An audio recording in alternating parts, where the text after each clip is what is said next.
Alors, on va pouvoir continuer puisque eh bien, ce n'était finalement que la première partie de cette inauguration pour lancer officiellement cet événement, puisque vont me rejoindre sur cette scène eh bien, ceux aussi qui ont rendu cet événement possible. On va faire attention au micro.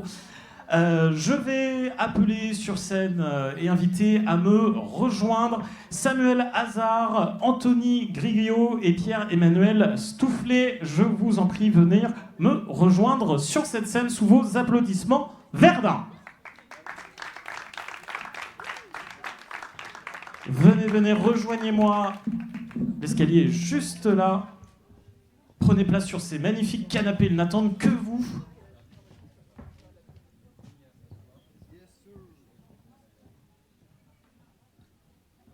Un micro, hop, voilà, comme ça, c'est tout. M'ont donc rejoint Samuel Hazard, président de l'agglomération du Grand Verdun, Anthony Grigio, vice-président de l'agglomération chargé à la culture, et Pierre-Emmanuel Stoufflet, président du MJC Contre-Courant.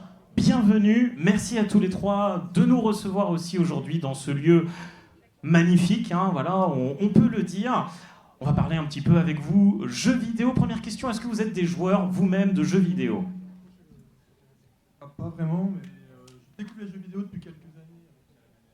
Très bien, découverte avec les enfants. De jeux à la maison, ouais, pas mal, ouais. Très bien, quelques jeux à la maison donc. Moi personnellement, je suis resté à l'étape Lego. Il y a des jeux Lego, hein. Je découvre avec beaucoup de plaisir cet univers que je connais mal, hein, c'est vrai. Et en tout cas, quand je vois l'effervescence qu'il y avait tout à l'heure, je me dis qu'on a toutes les raisons du monde d'accompagner ce genre d'événement. Et je remercie l'équipe qui est pour la plupart présente d'avoir réussi, encore une fois, de mettre sur pied un événement de cette qualité.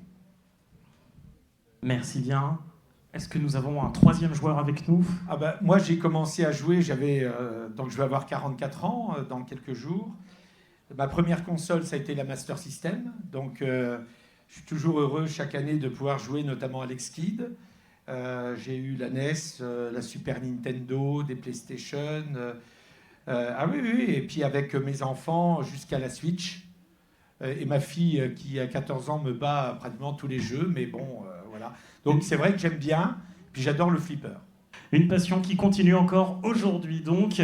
On reste des enfants. Exactement. Et il faut, d'ailleurs. Une passion du jeu vidéo qui s'exprime donc à ce Verdun Joystick Players, 7e édition. Déjà, les 6 premières éditions qui sont très très bien passées. C'est un projet qui tient à cœur pour l'agglomération de Verdun, c'est Verdun Joystick Players. Écoutez, je voudrais associer, je ne sais pas si elle est dans la salle, Dominique Gretz, ancienne adjointe à la jeunesse de Verdun, puisque avec le conseil municipal jeune, lorsque nous sommes arrivés aux responsabilités à la ville de Verdun, parce qu'au départ, les joystick players, c'était ville de Verdun. Puis depuis 2 ans, c'est agglomération. On a fait confiance au conseil municipal jeune, qui souhaitait organiser un grand rendez-vous autour du jeu vidéo. On les a accompagnés, on les a laissés faire, on les a accompagnés dans une démarche, encore une fois, d'apprentissage de la citoyenneté, des responsabilités. Et on voit bien que d'année en année, grâce également au partenariat qu'on a noué avec un certain nombre d'associations, la France, vous donc, c'est un événement qui aujourd'hui est incontournable, qui a un rayonnement plus que départemental.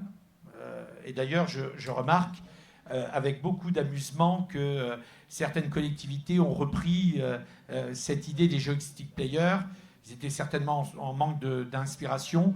En tous les cas, nous, on fait confiance à la jeunesse et à la population de Verdun, de l'agglomération. Et donc, c'est une vraie réussite. Et donc, on conforte d'année en année ce grand rendez-vous. Au départ, il était à la salle Cassin, donc sur le site du Pré-l'Évêque, rappelez-vous. Et depuis 2 ans, ici, à l'MJC, qui est un équipement de culture, d'éducation populaire, profondément ancré et attaché aux valeurs démocratiques et de citoyenneté. Et moi, je voudrais juste, parce que l'occasion m'est donnée, de saluer le lycée Fraissinet, les jeunes qui viennent de se produire, parce que franchement, C'est ça l'universalité.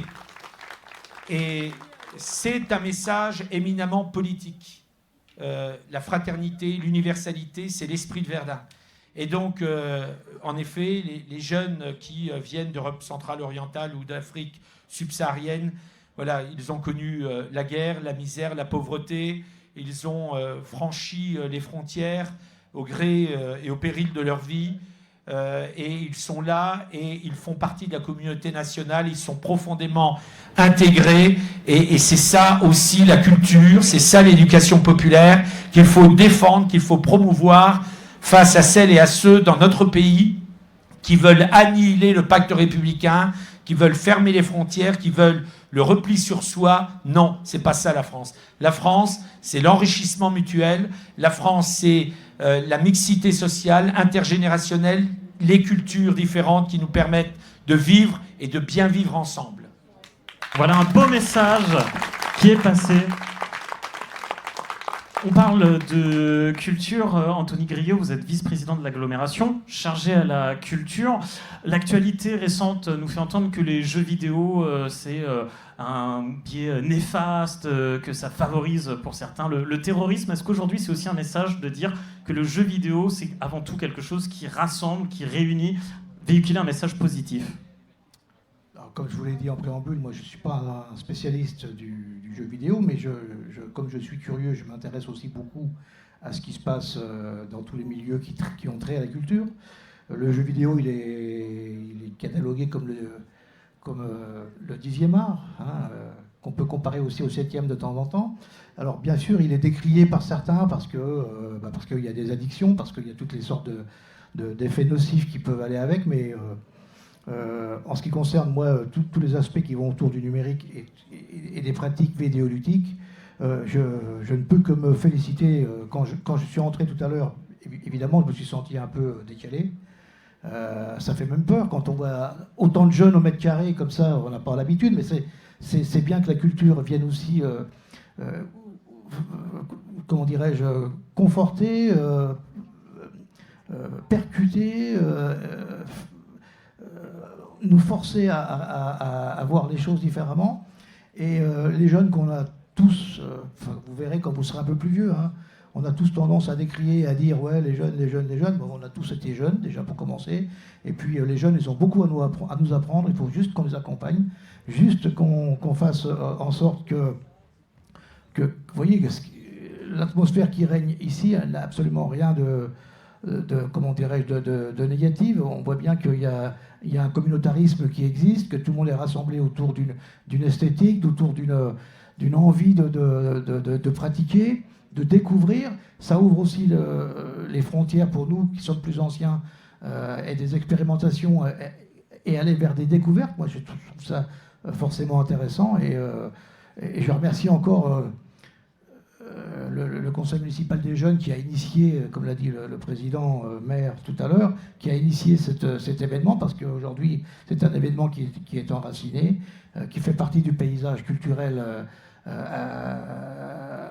au même titre que tous les autres événements, et on pourrait mal s'en passer aujourd'hui, et on voit bien que les périmètres s'élargissent, que les frontières reculent de plus en plus, et que la proposition qui nous a été faite tout à l'heure sur le plan d'ateliers musicaux nous fait découvrir quelque chose de nouveau, et puis surtout qu'on sent une symbiose, on sent l'envie d'être ensemble, l'envie de communiquer autour d'une même thématique, oui, mais après ce sont les valeurs qui tournent autour, qui sont intéressantes, et là, force est de constater que le pari est réussi. Et encore une fois, je veux remercier toutes les équipes qui travaillent d'arrache-pied pour faire qu'un événement comme celui-ci puisse exister, parce que c'est peut-être évident pour ceux qui le découvrent, mais c'est beaucoup de travail pour que ça paraisse évident, justement.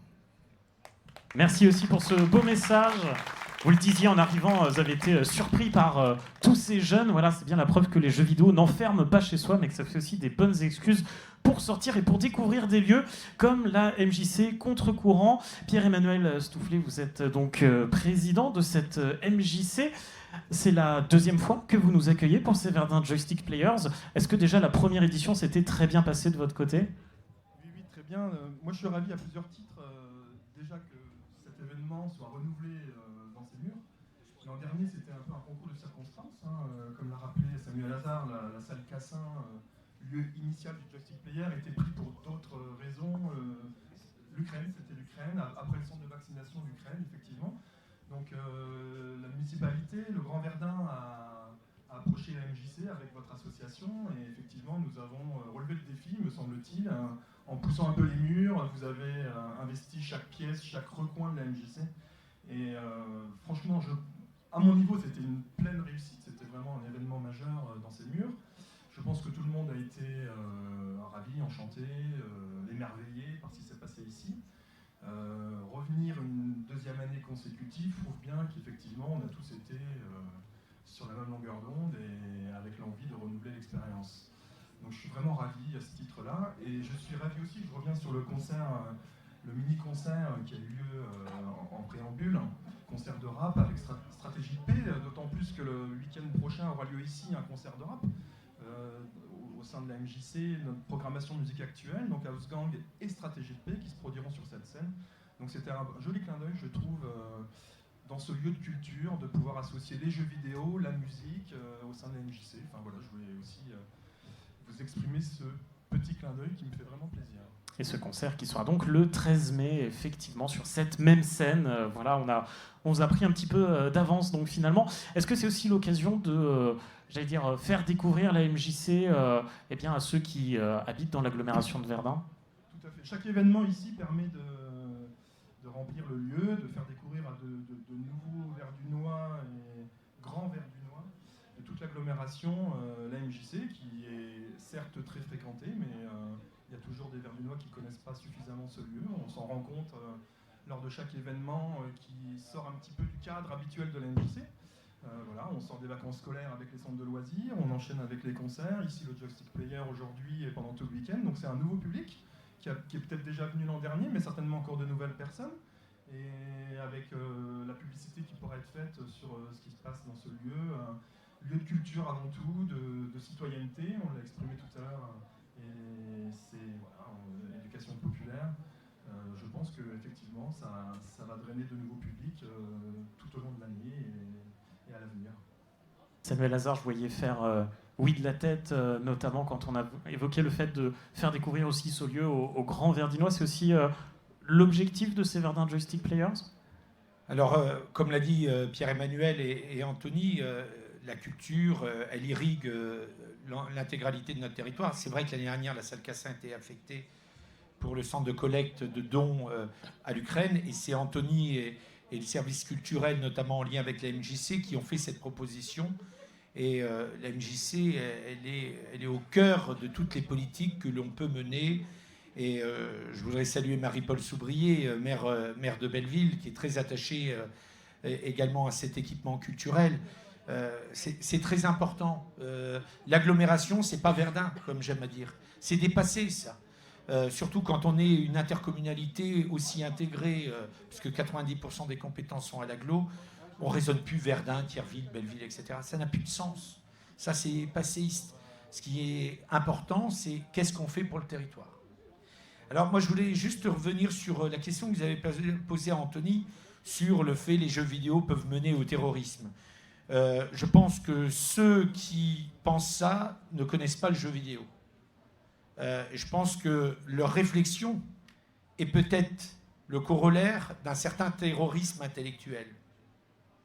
Voilà. Je le pense sincèrement. C'est pour connaître un peu le jeu vidéo. Alors évidemment, je ne suis pas un gamer comme tous les jeunes qui sont là, mais pour le connaître un tout petit peu, au contraire.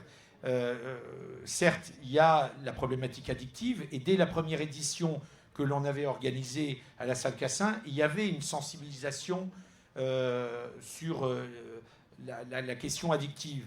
Mais c'est un enjeu social, c'est un enjeu de partage, de confrontation, évidemment, mais de confrontation dans le sens noble du terme. Et encore une fois, c'est là où on peut se retrouver, échanger, co-construire.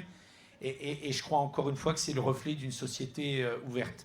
Quand on voit, alors je ne suis pas allé le voir, j'ai mon fils qui a 19 ans qui a été le voir, Super Mario au cinéma, il cartonne. Je crois même C'est que un film. c'est le film. Donc ça veut dire que finalement, ça transcende, et c'est le cas des joystick players, ça a été proposé, organisé par les jeunes, mais toutes les générations s'y retrouvent.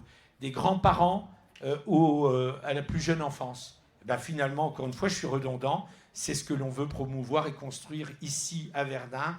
C'est encore le bien vivre ensemble. Et bravo à toutes et tous, toutes les équipes de l'agglomération, de la MJC, vous, la ludothèque. Il ne faut pas oublier également la ludothèque, c'est très important. Parce que Anthony m'a fait bien rire d'ailleurs, qu'il était resté à la période des Lego, mais on reste des enfants et on aime jouer aux Lego aussi. Il y a plein de jeux qui ont bercé notre enfance et qui ne sont pas démodés et qui nous permettent de partager encore une fois. Donc encore un grand coup de chapeau à toutes et tous. Et si vous aimez les Lego, il y a les Lego géants qui sont d'ailleurs proposés par la ludothèque aussi. Vous parliez justement de repousser les murs. C'est vrai que cette édition VJP, comme la précédente, c'est aussi à l'extérieur de la MJC. On profite aussi de ce beau cadre dans lequel est implantée la MJC contre-courant et qui met aussi en valeur l'agglomération de Verdun et la beauté aussi du paysage de Verdun. Merci beaucoup en tout cas voilà, pour ce bel événement. Merci encore de nous accueillir dans ce bel écrin qui est la MJC contre-courant.